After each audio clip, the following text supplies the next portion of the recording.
Assalamualaikum. My name is Saida Zain Fatima. I'm lecturer computer science. This is lecture number 7 of website SEO series. आज की video में हम लोग देखने वाले हैं जी व्हाट इज़ वर्डप्रेस। वर्डप्रेस से पहले मैं आपको बता दूं कि हम लोग ये बहुत डिटेल से पढ़ चुके हैं कि SEO क्या है। उसके अलावा हम पढ़ चुके हैं हमें SEO की ज़रूरत क्यों पड़ती है, SEO की टाइप्स कौन कौन सी हैं, उसकी 3 बेसिक जो मेजर टाइप्स हैं उनको हमने डिस्कस किया डिटेल के साथ, जिनमें ऑन पेज SEO आती है, ऑफ पेज SEO आती है और टेक्निकल SEO आती है। सो आज की वीडियो में हम लोग डिस्कस करने वाले हैं व्हाट इज़ वर्डप्रेस। वर्डप्रेस का नाम बहुत सारे लोगों ने सुना होगा। वर्डप्रेस क्या है जी, इसकी पहले बेसिक डेफिनेशन देख लेते हैं। WordPress is a content management system, इसको CMS कहा जाता है। कंटेंट मैनेजमेंट सिस्टम यानी ऐसा सिस्टम है जो आपके कंटेंट को मैनेज करता है। That allow you to host and build websites. Websites पे जो भी आप कंटेंट वगैरह डालते हैं उसको जो एक सिस्टम मैनेज करता है वो वर्डप्रेस का सिस्टम होता है, CMS सिस्टम होता है। अब वेबसाइट्स जो होती हैं ये 2 तरह की होती हैं। एक होती हैं वर्डप्रेस वेबसाइट्स, दूसरी क्या होती हैं कस्टम वेबसाइट। कस्टम का मतलब ये है कि वो आपकी कोडिंग बेस्ड वेबसाइट होती है।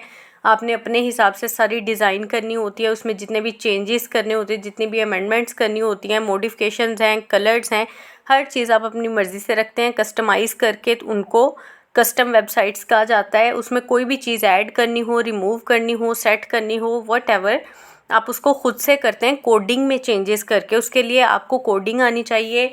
बेसिक कोडिंग जैसे होती है HTML होती है, PHP होती है, CSS होती है, कैस्केडिंग स्टाइलिंग शीट्स होती हैं जिनको CSS को कहा जाता है।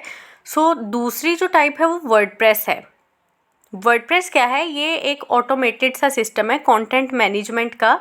इसमें आपको कोडिंग आना कोई लाजमी नहीं है, बल्कि ये इंतहाई आसान तरीका है अगर आप वेबसाइट अपनी बनाना चाह रहे हैं। देखें जो आपकी कस्टम वेबसाइट्स होती हैं उनके लिए आपको नॉलेज ज़्यादा होना चाहिए प्रोग्रामिंग का, कोडिंग का। अगर आपको प्रोग्रामिंग या कोडिंग नहीं आती है तो आपको उसके लिए बंदा हायर करना पड़ता है जो को प्रोग्रामर हो या कोडिंग करता हो, मुख्तलिफ कंप्यूटर की लैंग्वेजेस को जानता हो।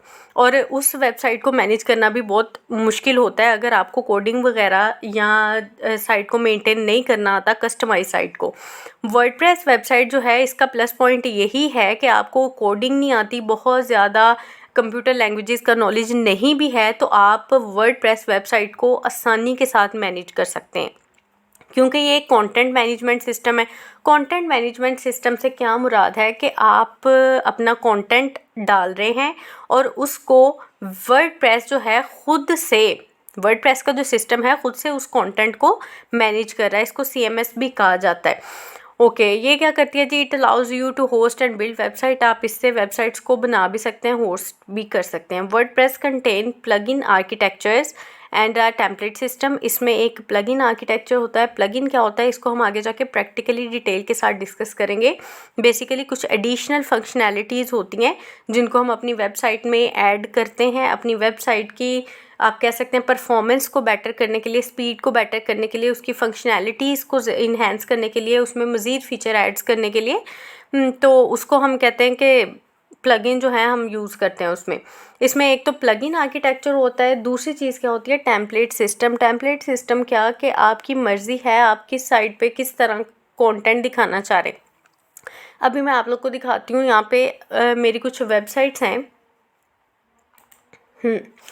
ये मेरी पहली वेबसाइट है दैट इज़ ज़रीन एकेडमी। अब यहाँ पे आप देखें ये वर्डप्रेस की वेबसाइट है। हमें कैसे पता चलता है वर्डप्रेस की वेबसाइट है या नहीं है, आप उस वेबसाइट पे राइट क्लिक करेंगे और वहाँ पे आपको इंस्पेक्ट का ऑप्शन मिलेगा। यहाँ आप पेज का सोर्स भी देख सकते हैं, सोर्स कोड भी देख सकते हैं। जैसे ही आपको इस पेज का ये सारा इंस्पेक्ट एलिमेंट का डिव ओपन होगा, आप यहाँ पे कंट्रोल F करेंगे, यानी फाइंड करना चाह रहे हैं किस चीज़ को, कि देखना चाह रहे हैं कि क्या ये वर्डप्रेस की वेबसाइट है या नहीं है।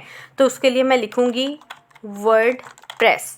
अब देखें अगर मेरी वर्डप्रेस की वेबसाइट है तो इसमें वर्डप्रेस लिखा हुआ आएगा और ये यहाँ पे लिखा हुआ आ गया। मैंने सर्च किया कि वर्डप्रेस से रिलेटेड है इसमें मेरी वेबसाइट के कोड में कुछ, तो यहाँ पे मुझे शो हो गया, शो करवा रहा है कि 2 दफ़ा वर्डप्रेस का लफ्ज़ जो है यहाँ पे यूज़ हुआ है। एक दफ़ा तो ये है और दूसरी दफ़ा ये है कि यानी ये सारा जो मेरी वेबसाइट है ये क्या है जी, वर्डप्रेस की वेबसाइट है। अब इसको हम कंटेंट मैनेजमेंट सिस्टम क्यों कहते हैं? ये कंटेंट को मैनेज किए हुए है। कैसे? मैंने जाके सिंपल एक पोस्ट लिखी, अब उस पोस्ट को ये देखें, फॉर एग्जांपल इस साइड पे मेरे सारे आर्टिकल दिख रहे हैं, इस साइड पे वो रीसेंट पोस्ट हैं कौन कौन सी हुई हैं, यहाँ पे मेन्यू बार लगी हुई है। आपको सब्जेक्ट्स के हिसाब से जाना है, आप सब्जेक्ट के हिसाब से जा सकते हैं, मुख्तलिफ कंप्यूटर के सब्जेक्ट्स हैं। और यहाँ पे PPSC और FPSC जो कि कम्पेटिटिव एग्ज़ाम्स हैं पाकिस्तान में और इंडिया में भी होते हैं, तो उनकी जो बुक्स हैं और नोट्स वगैरह हैं वो यहाँ पे है। यहाँ पे मेरी वेबसाइट की प्राइवेसी पॉलिसी है, अबाउट अस है, कॉन्टैक्ट अस है और ये होम पेज है। ठीक है, तो ये सारी चीज़ें खुद ब खुद मैनेज हो रही हैं। मैंने इस वेबसाइट में कोई कोडिंग नहीं की। अभी जैसे मैंने उसका सोर्स कोड आपको दिखाया था इंस्पेक्ट एलिमेंट के थ्रू, मैंने एक लफ्ज़ भी कोडिंग नहीं की। मैंने वर्डप्रेस को चूज़ किया अपनी वेबसाइट को होस्ट करने के लिए और ये वेबसाइट जो है वर्डप्रेस पे ही बनी है। इसी तरह ये मेरी दूसरी एक वेबसाइट है दैट इज़ gardeningo.com। मैं अभी ये ब्लैक हेडर इसलिए दिख रहा है क्योंकि मैं इस वेबसाइट में लॉगिन हूँ। ये देखें, यहाँ से मैं डैशबोर्ड में भी जा सकती हूँ inside the website. So basically यहाँ पे भी क्या है, वर्डप्रेस जो है